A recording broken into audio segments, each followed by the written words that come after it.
ज्या बातमीची सारेच जण वाट पाहत होते, मान्सून अखेर केरळमध्ये पोहोचलाय। भारतीय हवामान विभागानं अधिकृत घोषणा आता केलेली आहे। मान्सून केरळमध्ये दाखल झालेला आहे। साधारणतः 10 तारखेदरम्यान मान्सून दाखल होईल असं सुरुवातीला म्हटलं जात होतं, पण आता मात्र मान्सून केरळमध्ये पोहोचल्याची बातमी समोर येतेय। या घडीची सगळ्यात महत्वाची ही बातमी हवामान विभागानं अधिकृत या सगळ्या संदर्भात घोषणा केलेली आहे। साधारणतः 4 ते 5 दिवस विलंबानं या ठिकाणी केरळमध्ये मान्सून दाखल झालेला आहे। मेच्या अंतिम आठवड्यापर्यंत केरळमध्ये मान्सून पोहोचत असतो, पण मान्सून यावेळेला विलंबानं केरळमध्ये पोहोचल्याची बातमी समोर येतेय। या घडीची महत्वाची ही बातमी मान्सून केरळमध्ये दाखल झालेला आहे। भारतीय हवामान विभागानं अधिकृत या सगळ्या संदर्भात घोषणा केलेली आहे। अत्यंत महत्वाची ही अपडेट आपण या क्षणी पाहतोय। आता मान्सूनचा केरळमधून राज्यापर्यंतचा प्रवास कसा असणार आहे हे पाहणं महत्वाचं आहे। यंदा देशावर एल निनोचं सावट आहे आणि त्यामुळे उष्णता ही प्रचंड प्रमाणात वाढत असताना मान्सून सुद्धा लांबणीवर पडण्याची शक्यता वर्तवली जाते। तर अनेक ठिकाणी मग मराठवाडा असू दे किंवा पश्चिम महाराष्ट्र या ठिकाणी पावसाचा अंदाज हा कमी वर्तवण्यात आलेला आहे। त्या दृष्टिकोनातून केरळमध्ये आज दाखल झालेला मान्सून पुढे आता या मान्सूनचा एकूणच प्रवास कसा असणार आहे हे जाणून घेणं अत्यंत महत्वाचं असेल, कारण खरीप हंगाम हा अगदी उंबरठ्यावर येऊन ठेपलेला आहे।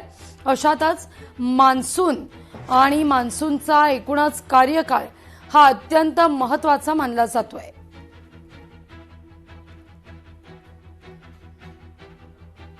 या सगळ्याविषयी बोलण्याकरता हवामान तज्ञ सूरज चोपडे जी आपल्या सोबत जोडले गेलेत। नमस्कार, स्वागत आहे तुमचं लोकशाही मराठीमध्ये। ज्या बातमीची सारेच जण वाट पाहत होते, तो मान्सून केरळमध्ये पोहोचलाय। आता केरळ ते महाराष्ट्र हा प्रवास कसा असेल? ही एक चांगली गोष्ट झाली की मान्सून केरळला पोहोचलेला आहे, कारण हवामान विभागाने आधीच मे मध्ये 25 तारखेला याची अपेक्षा केली होती, परंतु थोडासा अल निनोचा प्रभाव थोडा पॅसिफिक महासागरामध्ये जाणवलेला आहे आणि आताही जाणवलेलाच आहे। म्हणजे अर्धा मान्सून आपल्याकडे आला आणि अर्धा मान्सून अजूनही अंदमान निकोबार बेटाकडे वळलेला आहे। परंतु येत्या 2-3 दिवसामध्ये पुन्हा तो आपल्याकडे वळला तर चांगला मान्सून आपल्याकडे निश्चितच येईल। आता जरी मान्सून आपल्याकडे आता आला 4 तारखेला समजा पोहोचला तो कम्प्लिटली केरळमध्ये, तर आपल्याकडे तो 8 दिवसांना जवळजवळ आपल्याकडे पोहोचतो महाराष्ट्रामध्ये पूर्ण 8 ते 10 जूनला संपूर्ण महाराष्ट्रात येईल। परंतु तरी आज जरी तो मान्सून आला तरी तो इतका स्ट्रॉंग मान्सून नाहीये आणि भविष्यामध्ये पण खूप स्ट्रॉंग असं मान्सून राहणार नाही। आपल्याकडे पाऊस येईलच आपल्याकडे, कारण नैऋत्य वारे आता हळूहळू आपल्याकडे सुरुवात झालेली आहे, पण नैऋत्य वारे हे लवकर गायब पण होणार पुढच्या महिन्यामध्ये।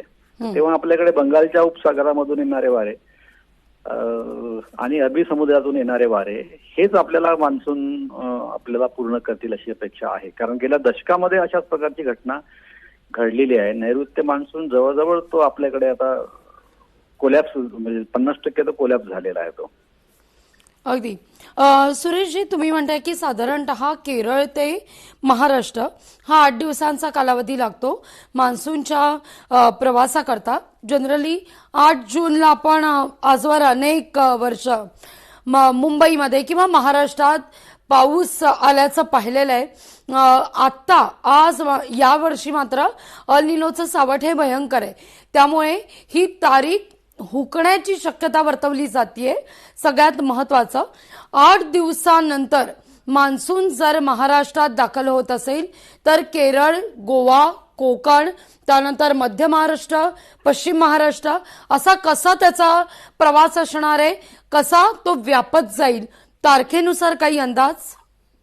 हा, निश्चितच. आता प्राचीन काळचा आपण जर अभ्यास केला तर आपल्याला माहित आहे की 1 तारखेच्या जवळजवळ तो केरळ आहे ते तो नाही 7 जून हा प्रसिद्ध आहे विदर्भामध्ये. 7 जून म्हणजे मान्सून असं लोक म्हणत आले आहे. आम्ही पण तेच म्हणत आलो आता आधीपर्यंत. आता तो काळ बदललेला आहे. आता मान्सूनच पूर्णपणे चेंज झालेला आहे आपल्याकडे. कारण तसंही सर्व जे आपले ऋतू आहे ते 15 दिवसांना पुढे गेलेले आहे. पावसाळा, हिवाळा, उन्हाळा. आणि याचमुळे गेल्या अनेक वर्षापासून म्हणजे जवळजवळ 2 दशकं झाली आहेत. 20 तारखेपासून 24 तारखेच्या जून पर्यंत मान्सून आपल्यापर्यंत पोहोचला आहे, विदर्भात पोहोचलेला आहे. तो लवकर येतो पण तो गायब होतो. अल निनोचा प्रभाव यावर्षी राहणारच आहे. त्याच्यामुळे याचा प्रभाव मान्सूनवर राहणार आहे. त्यामुळे नैऋत्य मान्सूनवर हा प्रभाव राहणार आहे. पण याचा अर्थ असा नाही की नैऋत्य मान्सून नाही आला म्हणजे आपल्याकडे पाऊस येणार नाही. यापूर्वी याच्या घटना घडल्या की नैऋत्य मान्सून कोलॅप्स झाला पण आपल्या अरबी समुद्र आणि आपल्या बंगालच्या खाडीकडून पाऊस आला आणि विदर्भामध्ये जवळजवळ 1000 mm च्या वर पाऊस पडलेला आहे. त्यामुळे पाऊस येणार म्हणजे एकदम काही हे होणार नाही, नुकसान होणार इतकं नाही राहणार आहे. अगदी खूप खूप धन्यवाद आमच्याशी संवाद साधलात त्याबद्दल.